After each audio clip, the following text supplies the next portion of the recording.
menekuni industri gerabah. Kita yang mewariskan istilahnya dulu di sini ada orang yang pertama tinggal di desa Mentangan, namanya Mbah Bendang, itu istilahnya mewariskan kerajinan gerabah dan sampai sekarang diteruskan oleh generasi-generasi, entah sampai generasi keempat atau kelima dari kita ini.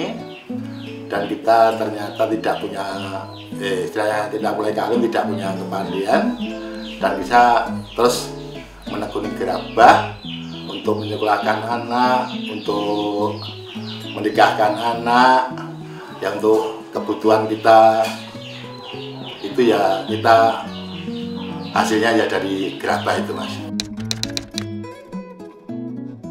Ya kita mulai tahun 71 mulai kita menikah dengan ibu itu, terus kita menekuni usaha gerabah. Ya istilahnya kita berusaha ya ada pasang surutnya. Ternyata sampai sekarang juga alhamdulillah bisa lancar dan bisa langsung kita untuk kebutuhan ya istilahnya untuk lingkungan, untuk kebutuhan apa-apa, ternyata hasilnya juga dari kerajinan gerabah itu.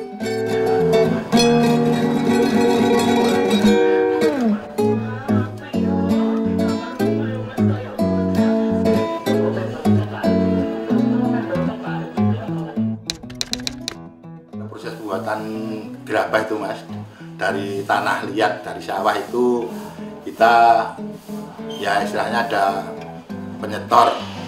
Satu kol itu ya sekarang 80.000, dan langsung ada tenaga yang istilahnya membuat dari tanah itu ya pekerja itu ya istilahnya di apa, di kumpan, dikentelin atau dipaculin sampai dia bisa lengket, langsung dimasukkan ke molen digiling sampai 2 kali gilingan, itu baru bisa jadi bahan jadi dari bahan pokok dari bahan gerabah itu.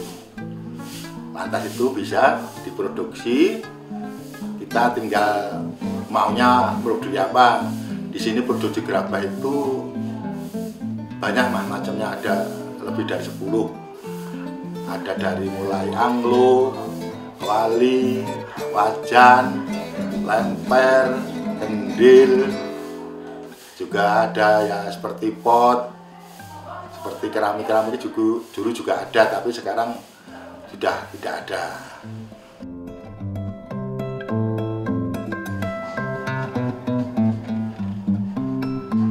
Ya, bakar. Sudah selesai tadi, Pak.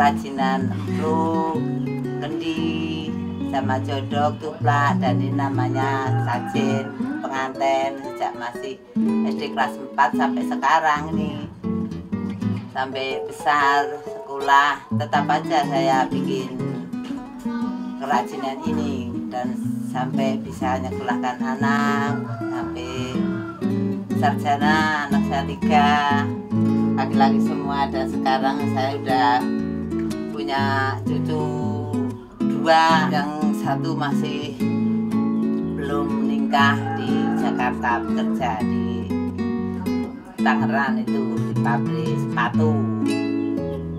Yang 2 itu di Jakarta, di Bekasi.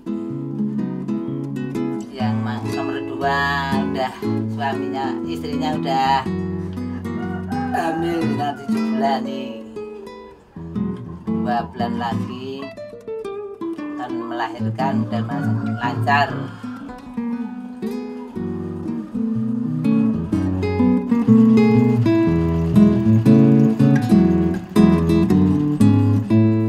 Untuk cara pembuatan, pertama pengambilan tanah liat. Tanah liat diambil dengan cara menggali secara langsung ke dalam tanah yang mengandung banyak tanah liat yang baik. Tanah liat yang baik berwarna merah coklat atau putih kecoklatan. Tanah liat yang telah digali kemudian dikumpulkan pada suatu tempat untuk proses selanjutnya. Kemudian didiamkan selama 1 hingga 2 hari. Setelah itu kemudian tanah liat digiling agar lebih rekat dan liat. Ada 2 cara penggilingan, yaitu secara manual dan mekanis. Penggilingan manual dilakukan dengan cara menginjak-injak tanah liat hingga menjadi ulet dan halus.